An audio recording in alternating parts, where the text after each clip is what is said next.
શું વાત છે? શું ચર્ચાઓ કરો છો? ચર્ચા તો એ છે કે હવે આજે સવારે વિચારતા હતા કે બપોરના શું જમવું જોઈએ. અજય કુમાર, બપોરના ઈચ્છા થઈ ગઈ છે મને કે રબડી બનાવવા પડે. રબડી રબડી બનાવી આમે હું ગળ્યું નથી ખાવા દેતી ને ઘરે ડાયાબિટીસના હિસાબે, એટલે અહીંયા વાંધો નહીં, મસ્ત રીતે. બપોરે રબડીનો પ્રોગ્રામ કર્યો. બપોરે રબડી બનાવી નાખી. ઓકે. ઘણા વખતથી ઈચ્છા છે રબડી બનાવવાની. બપોરે સરસ બનાવવાનું.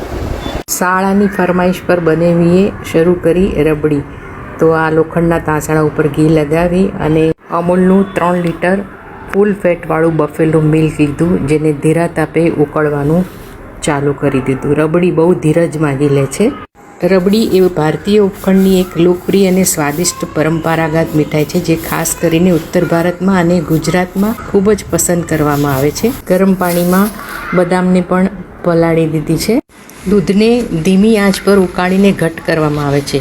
ખાસ તો મજા એ છે કે જે મલાઈના સ્તરો લચ્છા હોય એ દૂધ ઉકળે ત્યારે તેની ઉપર જામતી મલાઈને વાસણની કિનારી પર એકઠી કરવામાં આવે છે, જેના કારણે તેને લચ્છેદાર રબડી કહે છે. અહીંયા થોડું ગરમ દૂધ લઈ કેસર મિક્સ કરી દીધું છે. રબડી એ ધીરજ માગી લે છે.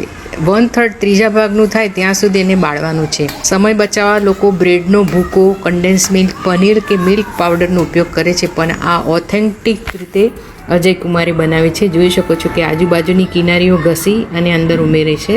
આજુબાજુની કિનારી ઉખાડતા જવાનું છે ને દૂધને સતત હલાવતા રહેવાનું છે. 1/3 થાય એટલે પલાળેલું કેસર, ઇલાયચી પાવડર, 8 ટેબલ સ્પૂન એમણે ખાંડ ઉમેરી છે ને ત્યારબાદ બદામની કતરણ ઉમેરી લઈએ છે.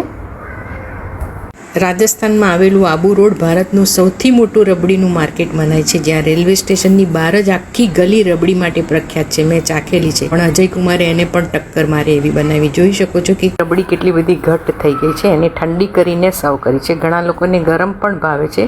દરેકની ચોઈસ હોય છે. અને હવે આવી ગયા અજય કુમાર.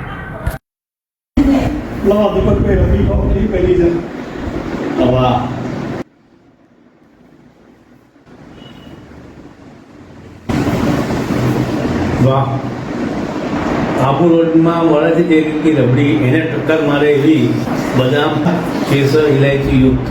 વાહ, જલસા કરો. મિત્રો, અજય કુમારે બનાવેલા નાયલોન ખમણનો વિડીયો પણ ખૂબ વાયરલ થયેલો. તમને એમની ઘણી બધી રેસીપી શીખવી હોય તો કોમેન્ટમાં યસ લખજો. રેસીપી ગમી હોય તો લાઇક, શેર ને સબસ્ક્રાઈબ કરજો, લોકો સુધી પહોંચે. અને ક્યાંથી જોઈ રહ્યા છો એ ખાસ લખજો, જેથી અમને પણ ખબર પડે. Thank you for watching. Enjoy.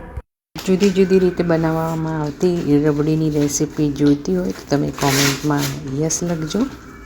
By.